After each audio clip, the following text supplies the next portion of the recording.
بعده أما بعد فأعوذ بالله من الشيطان الرجيم بسم الله الرحمن الرحيم إن الله وملائكته يصلون على النبي يا أيها الذين آمنوا صلوا عليه وسلموا تسليما اللهم صل وسلم وبارك على سيدنا ونبينا ومولانا محمد وبارك وسلم وصل عليه الصلاة والسلام عليك يا رسول الله الصلاة والسلام عليك يا حبيب الله الصلاة والسلام عليك يا شفيع المذنبين الصلاة والسلام عليك يا رحمة للعالمين۔ انتہائی قابل احترام برادران طریقت،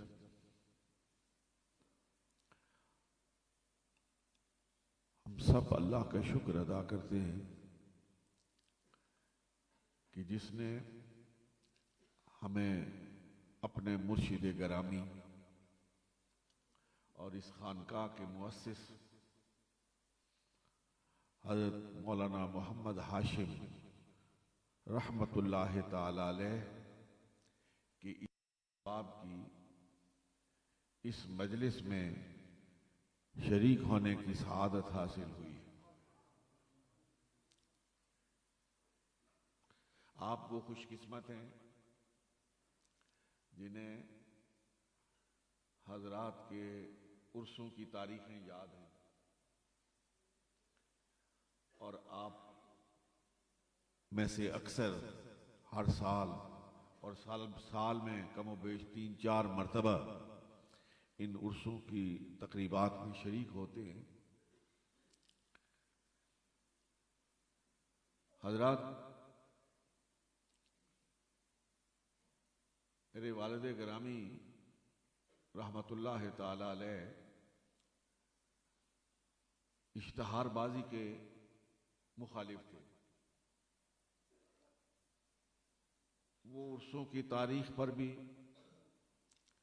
پابندی لگاتے تھے کہ کسی قسم کا اشتہار نہ چھاپا جائے۔ میں نے ایک دفعہ آپ کی خدمت میں عرض کی کہ حضرت یہ کری کے لوگ بھی شکایت کرتے ہیں کہ چونکہ ہمیں اطلاع نہیں ہوتی اس لیے ہم اس سعادت سے محروم رہتے ہیں۔ جو اگلی بات میں کہہ رہا ہوں اس کی بنیاد پر میں نے آپ کو خوش قسمت کہا ہے۔ آپ نے میری اس درخواست پر ارشاد فرمایا کہ جس اولاد کو اپنے والدین کی تاریخ وفات یاد نہیں ہے اسے یاد کرانے کی ضرورت نہیں۔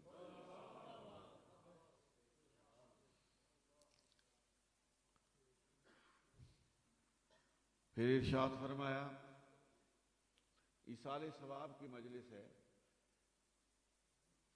جو 2-4 بندے حاضر ہو گئے وہ دعا میں شریک ہو جائیں گے، جو اس سال نہ ہوئے وہ اگلے سال ہو جائیں گے۔ آپ وہ خوش قسمت ہیں جو اپنے روحانی والدین کی تاریخ وفات کو یاد رکھتے ہیں اور دور دراز کا سفر طے کر کے اس پہاڑی علاقے میں تشریف لاتے ہیں۔ اللہ رب العالمین آپ کی اس حاضری کو قبول و منظور فرمائے۔ آج صبح 9 بجے سے میں اور آپ اللہ اور اللہ کے رسول صلی اللہ علیہ وسلم کے فرامین سماعت کر رہے ہیں، اور آقائے دو جہاں حضرت محمد الرسول اللہ صلی اللہ علیہ وسلم کی بارگاہ اقدس میں درود و سلام کا نذرانہ پیش کیا جا رہا ہے۔ مجھے آج خوشی ہوئی کہ عرصے بعد مجھے ایسے محسوس ہوا کہ جیسے میں حضرت مولانا شبیر شاہ حافظ آبادی کی تقریر سن رہا ہوں۔ الولد سر لابی، ان کے بیٹے نے ان کی یاد تازہ کر دی۔ یہ جو لحن ہے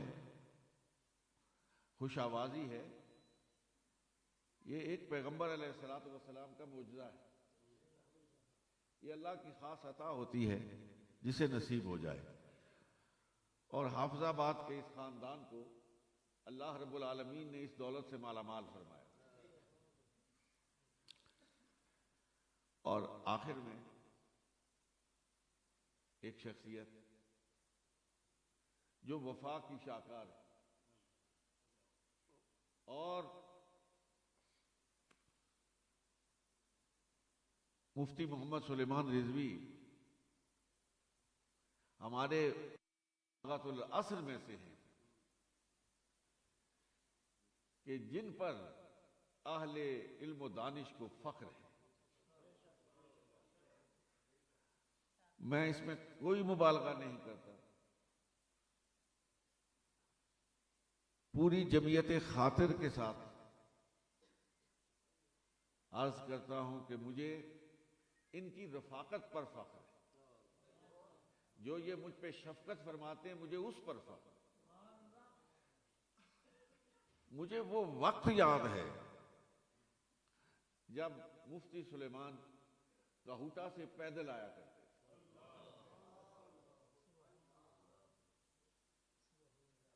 اللہ تبارک و تعالی انہیں صحت مند زندگی عطا فرمائے اور علم و فضل کے موتی اسی طرح بکھیرتے رہیں اور طالبان علم و فیض اس سے اپنے دامن بھرتے رہیں۔ میرے عزیز بھائی محترم سید الطاف حسین شاہ صاحب، جنہیں لکھنے پہ بھی قدرت ہے اور بولنے پہ بھی قدرت ہے، ان کے دربار شریف کے ساتھ محبت اور تعلق کا اظہار ان کی منقبت ہے۔ آج کی پیش کی ہوئی منقبت اور اس سے پہلے جو آپ ہر سال سنتے ہیں وہ منقبت، وہ ان کی دلی محبت کا اظہار ہے۔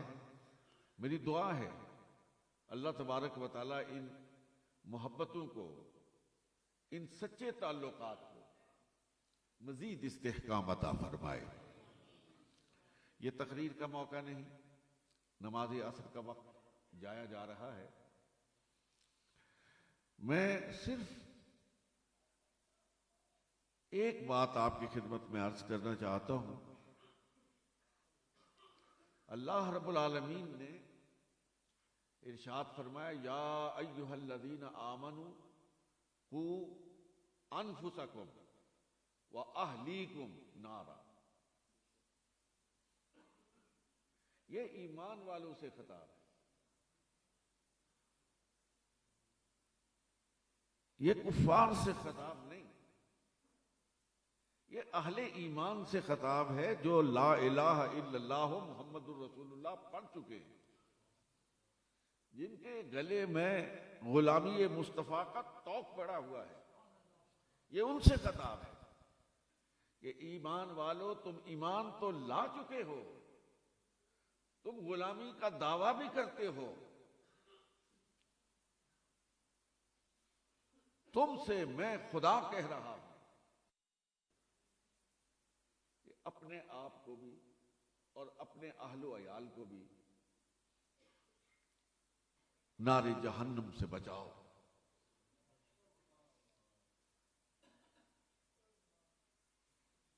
کفار تو ہیں ہی جہنمی، یہ ان لوگوں سے کہا جا رہا ہے جو ایمان لانے کے بعد اپنی بدعمالیوں کی وجہ سے جہنم رسید ہوں گے۔ یہ اپنے آپ کو اور اپنے اہل و عیال کو اعمال بد سے بچاؤ۔ میں جو بات آپ کی خدمت میں عرض کرنا چاہتا ہوں کہ آپ اور میں خود نماز پڑھنے کے بعد، ذکر اذکار کرنے کے بعد، قریب میں روزے آ رہے ہیں، روزہ رکھنے کے بعد جو ہماری ایمانی ذمہ داری ہے اس سے سبکدوش نہیں ہو جاتا۔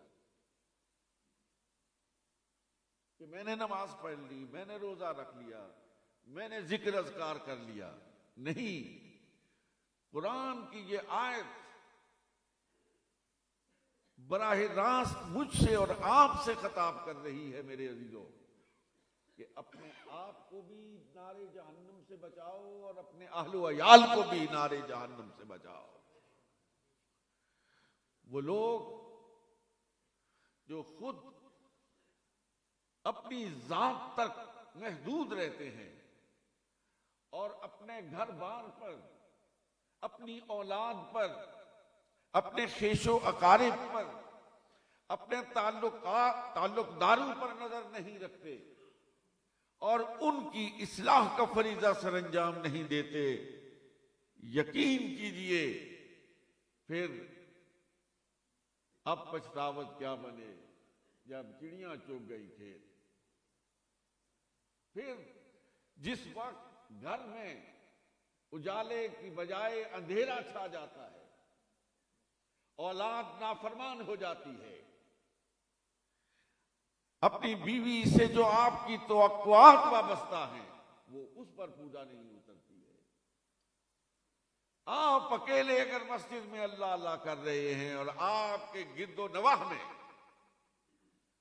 آپ کی برادری میں، آپ کے رشتہ داروں میں مسلسل اللہ کی نافرمانی ہو رہی ہے، تو یہ کہہ کر کہ میں نمازی ہوں اللہ کے ہاں سے چھٹکارا حاصل نہیں ہوگا.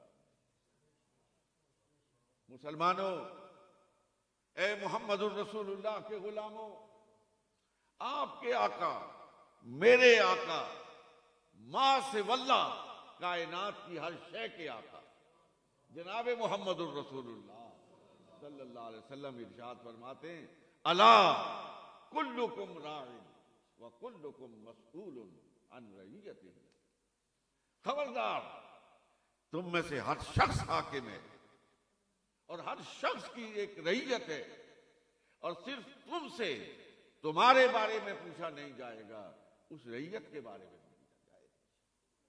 ہم میں سے ہر شخص کوئی حکمران تو نہیں ہے، تخت پر تو نہیں بیٹھا ہوا، تو پھر سرکار نے یہ کیوں ارشاد فرمایا؟ اس لیے کہ میرا گھر میری رعیت ہے، میرا کنبہ میری رعیت ہے. اگر بیٹا پورے مہینے کی تنخواہ گھر نہ لائے تو آپ 100 بار اس سے سوال کرتے ہیں، پوچھتے ہیں، بیٹا تنخواہ لی تھی، کہاں چھوڑ آئے ہو؟ ہماری ضرورت پوری نہیں ہو رہی. لیکن کتنا وہ عاقبت نااندیش باپ ہے کہ جو بیٹے سے یہ نہیں پوچھتا کہ آج میں تو جماعت میں تھا، نماز میں موجود تھا، تم نظر نہیں آئے.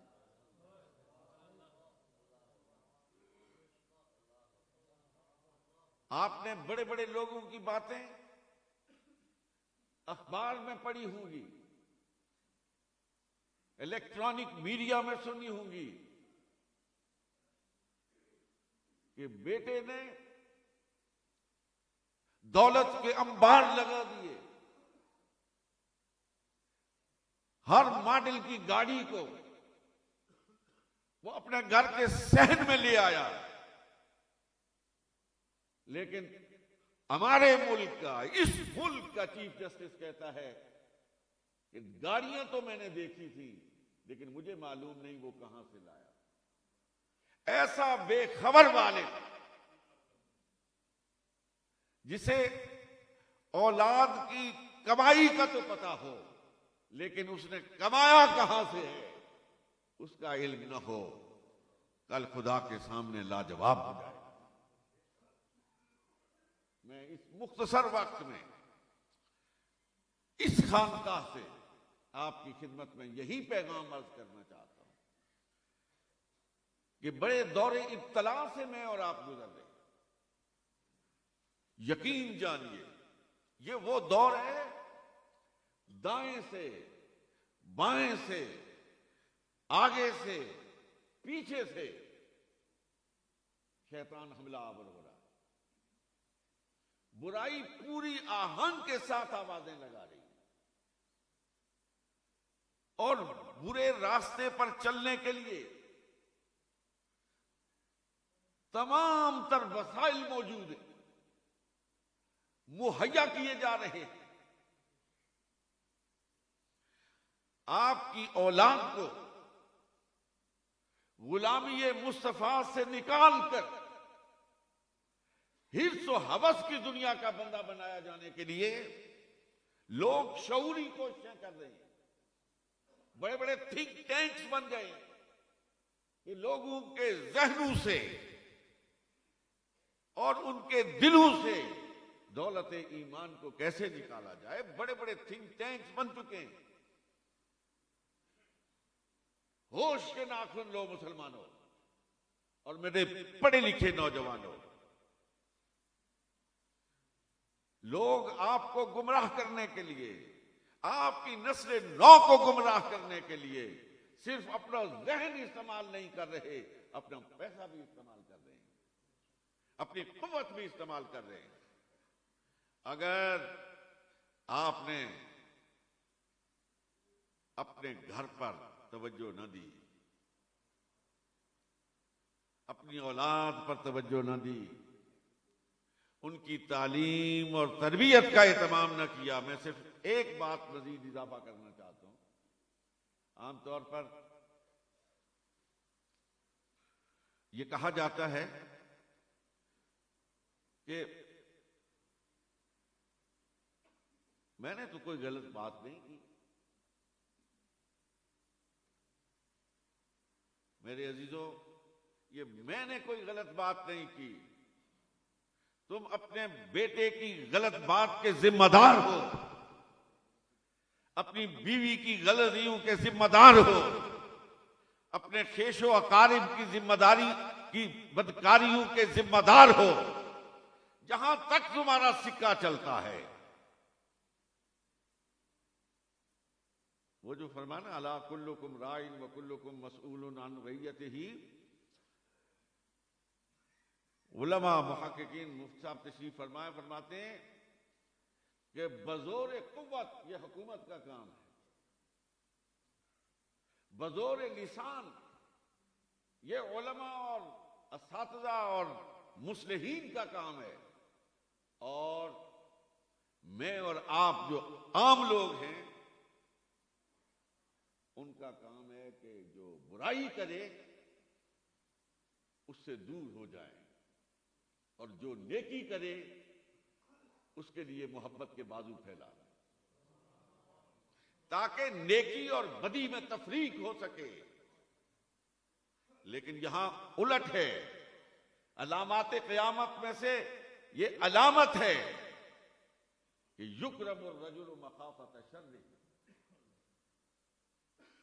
کہ شر پسند انسان کے شر سے بچنے کے لیے لوگ اسے کندھوں پہ اٹھا لیں، اس کے حق میں نعرہ ہائے تحسین بلند کرتے ہیں۔ میرے عزیزوں، اپنے معاشرے کو، اپنے گھر کو، اپنے گھر کے اندھیرے کو، میں یہاں خانقاہ میں بیٹھتا ہوں، مجھے پتہ ہے کہ آج گھروں میں اندھیرا کس طرح چھایا ہوا ہے۔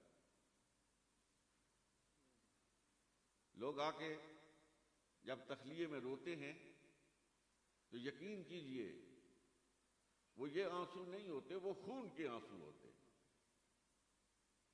میرا دل روتا ہے اس وقت جب کوئی ماں آ کے مجھ سے کہتی ہے کہ میرا بیٹا گستاخ ہے۔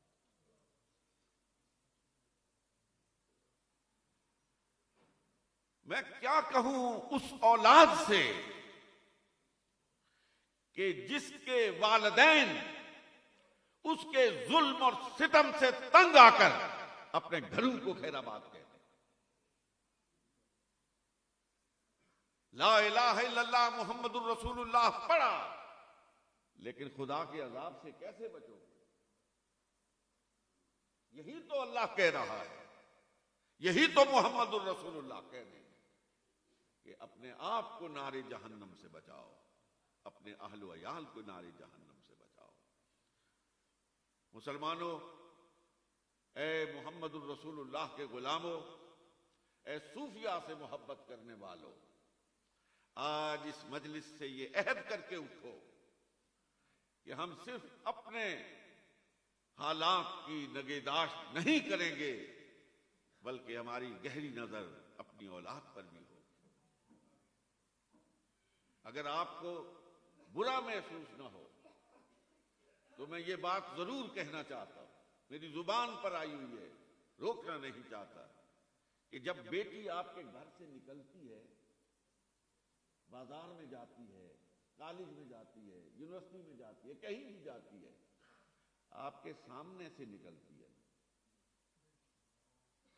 آپ کی آنکھوں کے سامنے سے وہ دروازہ پار کرتی ہے، کبھی سوچا، کبھی غور کیا، کبھی توجہ دی کہ وہ کس لباس میں ملبوس گھر کی چار دیواری سے باہر نکل رہی ہے؟ میں نے بہت پہلے صاحب برطانیہ میں مجھ سے انہوں نے کہا کہ یہاں ملازمت بھی ہے، تعلیم بھی ہے، بتائیے ہم کیا کریں، اس کے بغیر ہم یہاں زندہ نہیں رہ سکتے۔ میں نے کہا اسلام وہ مذہب ہے جو تعلیم پر پابندی عائد نہیں کرتا، جو ملازمت پر بھی پابندی عائد نہیں کرتا، بلکہ وہ تو کہتا ہے جو مرد کماتا ہے اس کا ہے، جو عورت کماتی ہے وہ اس کا ہے۔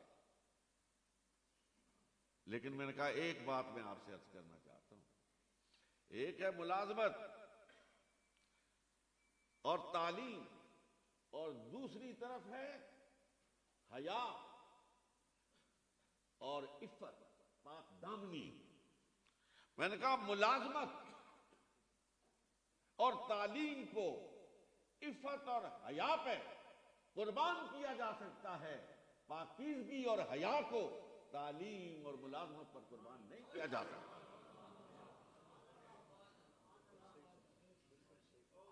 میرے انتہائی قابل احترام عزیزو، مجھ سے کہیں زیادہ معاشرے میں پھیلی ہوئی پاراگندگی، معاشرے میں پھیلی ہوئی بے حیائی، آپ اس سے بخوبی واقف ہیں۔ اس لیے آؤ آج عہد کر کے اٹھیں کہ یہ جو پاکان امت لیتے ہوئے ہیں، جن کی درگاہوں پر آ کر ہم بارگاہ رب العزت سے التجائیں کرتے ہیں، انہوں نے جو ہمیں سبق پڑھایا تھا، ہمارے والد صاحب رحمت اللہ علیہ ایک بڑی بات شد و مت کے ساتھ فرماتے تھے، وہ فرماتے تھے حسین پیدا ہو سکتے ہیں، ہمیشہ فرماتے تھے کہ حسین پیدا ہو سکتے ہیں، فاطمہ کی گود چاہیے۔ حسین پیدا ہو سکتے ہیں، فاطمہ کی گود چاہیے۔ کوشش یہ کرو کہ اپنی بیٹیوں کے لیے، اپنی بہنوں کے لیے، اپنی بیویوں کے لیے آئیڈیل حضرت خدیجۃ الکبریٰ کو بناؤ، حضرت سیدہ عائشہ کو بناؤ، حضرت سیدہ حفصہ کو بناؤ، وہ ننگ دڑنگ لوگ جنہیں اپنے باپ کا بھی علم نہیں ہے، ان کو اپنا آئیڈیل بنا کر لباس اتار دینا اور اپنے مذہب سے بغاوت کر دینا، یہ کون سی عقل مندی ہے؟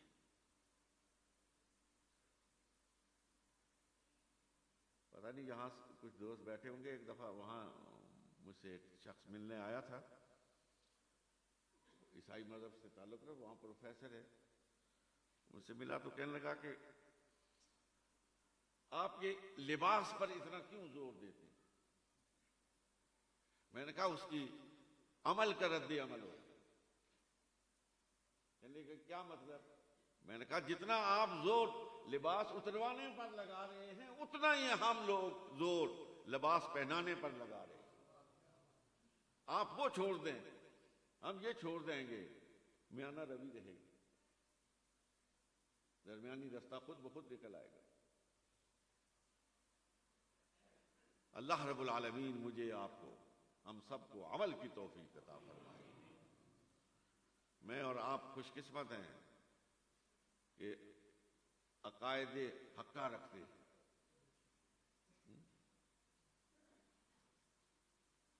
اور پھر صوفیہ کے ساتھ نسبت رکھتے ہیں۔ یہ ہمارا کمال نہیں ہے، یہ اللہ تعالیٰ کی عطا ہے۔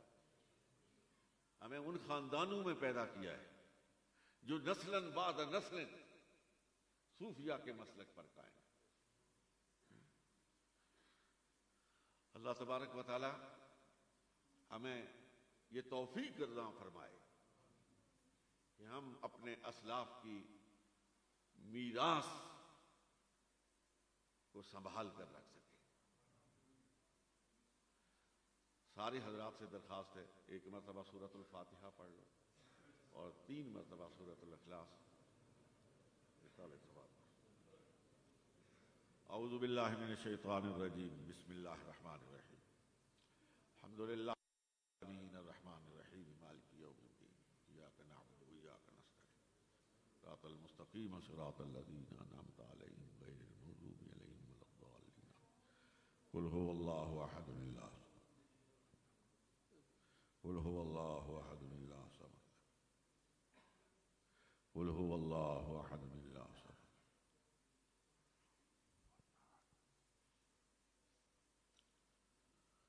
یا رب العالمین، اے مولا کریم، صبح سے اس وقت تک یہ مخلوق تیری یاد میں بیٹھی، تیرے محبوب کے گنبد پر نظریں جمائے بیٹھی۔ مولا پاک ہماری دعاؤں کو قبولیت سے سرفراز فرما دے۔ مولا تو رحیم ہے، تو کریم ہے، تو ستار ہے، تو غفار ہے۔ مولا جس طرح تو نے ہمارے عیبوں پہ پردہ ڈالا ہے، اسی طرح اپنے فضل و کرم سے ہمیں معاف بھی فرما دے، معاف فرما دے مولا۔